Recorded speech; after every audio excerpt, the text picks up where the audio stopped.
But graphite has made its name literally, with a wonderful ability to leave a mark. At General Pencil Company's factory in Jersey City, New Jersey, a dedicated group of pencil makers turn graphite powder and blocks of cedar into the world's most reliable writing instrument. We are still the oldest pencil manufacturer in the USA, still family owned and operated by the original founding family. And we're still in this brick building 100 years later. Making a pencil begins with a mixture of graphite, carbon powder derived from coal, and a smaller amount of clay. Increasing the percentage of graphite makes for a softer, darker mark, while more clay makes a harder, lighter mark. A 750-pound mix of graphite, carbon, clay, and water are fed into this ball mill filled with river stones.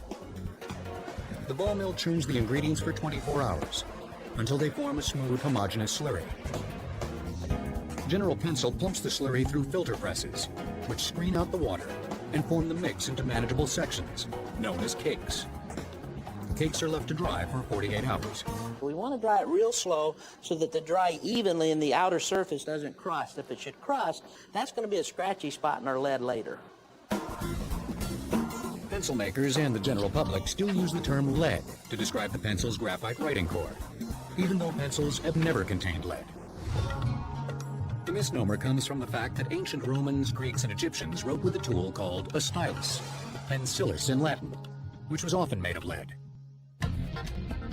The modern-day pencil traces its origins to the discovery of graphite in 1564. But perfecting the pencil took 3 centuries of innovations, many of which are still used by General Pencil. After the carbon cakes are pulverized to a very fine powder and recombined with water, the mixture is ready to be extruded into the pencil-shaped cores, or leads. He's packing it in our packing ram, and what he's having to do is get all of the air out of there, just like you would make a clay figure in school. If you have air in it, it's going to explode when we go to fire these. Okay, John's loaded up our cylinder, and now for the first time, the actual mix itself is going to take on the shape of a pencil lead. The lead is going to come out of the die here and pass through our cutter wheel. And as the lead comes through, these blades will cut at the length, and that die is what's actually going to give us the shape of the pencil lead itself.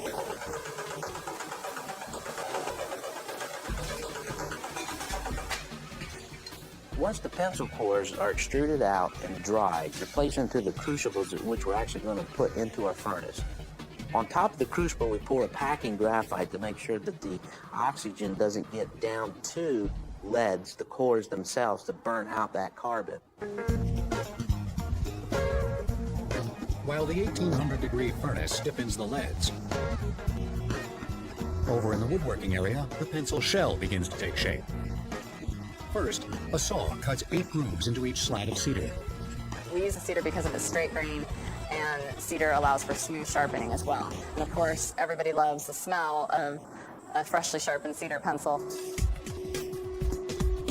The graphite cores are glued into one slat and covered with another, forming a sandwich. Once dried, the slats are cut into round or hexagonal pencils. Then we make a hex pencil and a round pencil. Traditionally, a hex pencil was made so it simply would not roll off the desk of a child.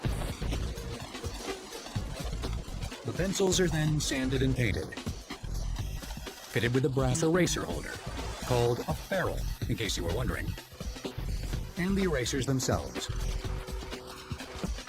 They're also stamped with letters or numbers that indicate the pencil's degree of hardness versus blackness, the HB scale. With 1 being the softest, 2 being soft and leaving a nice dark mark, and 3 being slightly harder, and 4 being extra hard. The number 2 pencil also happens to leave a mark that's easily read by optical scanners. That's why, beginning in the 1960s, every student has had to bring a pair to take a standardized test. The number 2 is but 1 point along a wide scale of pencil options. To get a fine light mark, an engineer might use the number 5H.